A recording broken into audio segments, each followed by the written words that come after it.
Hello, hello, hello. Right, from the GoPro. Hello. From Loopy Pro too. Hello. Right, I've managed to get the speakers up and running this morning, which I was so happy about. So we now have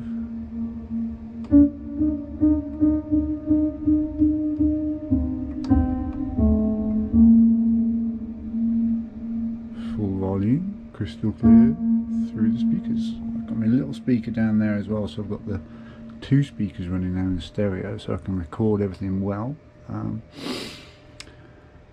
I've been playing around with the MIDI, so this dial here now, if I bring up the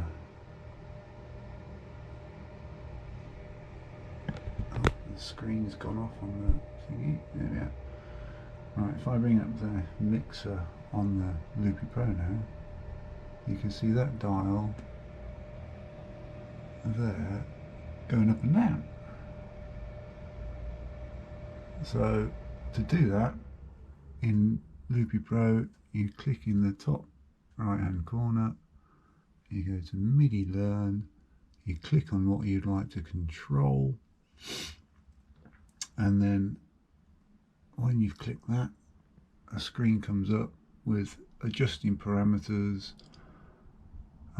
all the different controls, and at the bottom it will say MIDI learn. So if I clear that off and click learn, it says listening for MIDI. I then come over here, I click the dial, move the dial that I wish to use, which on here is CC23, and then on there it automatically picks up CC23, and then when we close down the MIDI learn, we've then got control of that part of the mixer, and that part of the mixer is there, the channel in from my mixing desk with all the different musical instruments. On the first dial I've got the synthesizer sounds through what's it called? Synthmaster 1, and on the second dial I've got the Ravenscroft piano there. So yeah, what else have I done? I've also patched in all the faders on the MIDI control as well, which if you now look at the channels, I've got remote control of those, and as WFX and others have pointed out, that you don't want sweaty fingers on a screen when you're live performing. That's the idea of a MIDI control, is that you can take control of your system from there. I've also managed to MIDI sync these buttons at the top here to be able to control the loops by pressing it up, which is cool. So that one there, there's a second loop. I'm testing the buttons around, check the volume of this, and my violin started to work as well.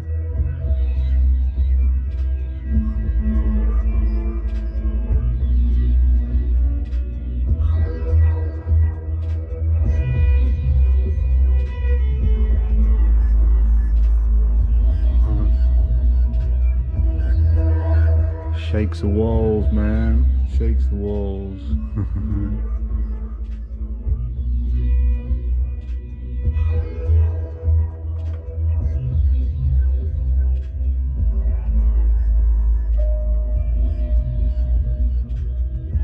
One problem with Ravenscroft is it loses its tuning. Oh no. No, it doesn't lose its tuning. What Mark's done is put the keyboard in scales mode. You see these scales here, or the lights rather. Certain keys don't work now because on scales mode I've got it in snap. So sorry, that's on the key of D. Hopefully you can see this. And let's change it to something I can pronounce. Melodic minor of D. So there's your D.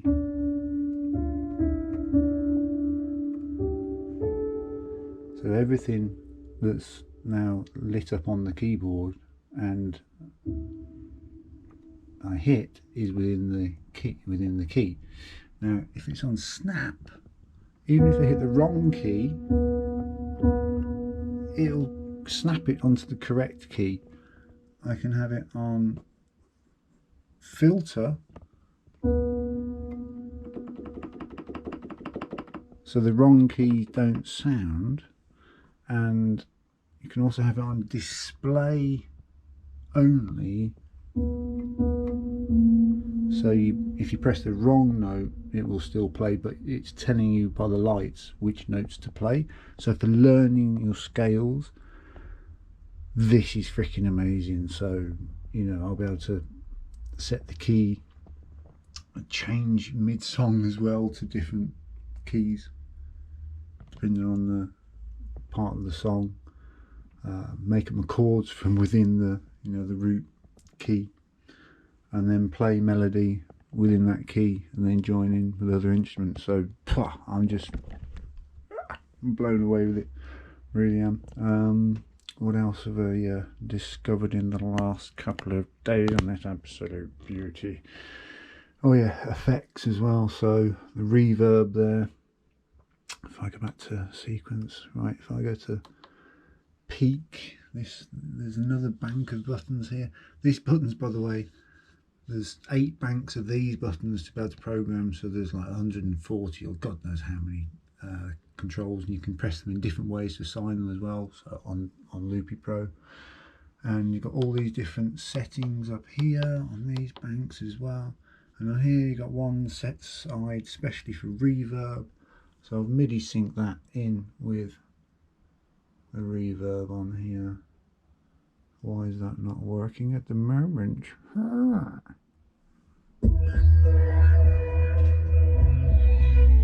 Hey, there we go. Okay, so once it's playing, I've now got control of the reverb. So I've got the control of that reverb through the MIDI control over here on the reverb. I just need to get myself some delay effects, some chorus and all the other effects, and all the other banks here, decays and tunings. What else we got? Resonance, cutoff, noise out, you know, it's just all the controls for a synthesizer. So I've got to assign those controls to within the synthesizers on the plugins, and yeah, then got full control of all that from here. The sequencer is in sequence with the tempo. Let's press play on that. So we've got external tempo there. As soon as you press play on Loopy Pro, how do you set that, guys? Is you go to synchronization, and then you got synchronization there. So you got clock sources. Obviously, the Loopy Pro is the source. Destination. You go to Novation, MIDI, and then it syncs it. Simple as that. And then also we go grid. Oh, no, hold on.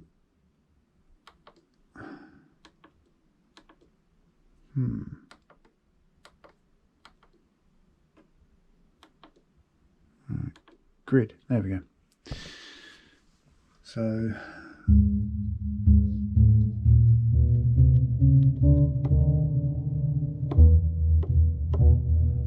if I put that to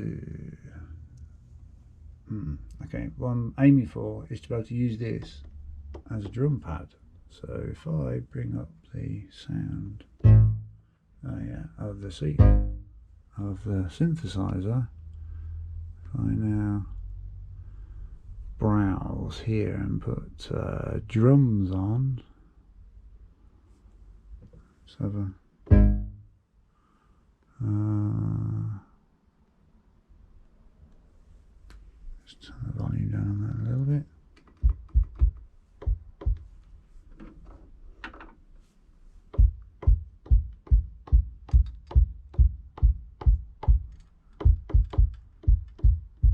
Okay, so that's saying note 44 on the MIDI there.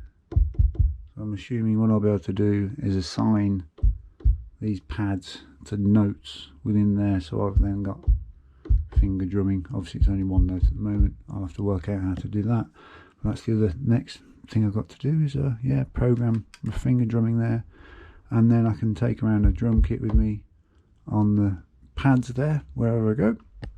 And another thing I'm going to do is with the Shruti box, I'm going to make a screen of loops. So I'll do it now actually, just quick. How many do we need? 2, 4, 6, 8, 13. So, and then yeah, I'll arrange those into the shape of a keyboard. Let's have a look, see. So we go.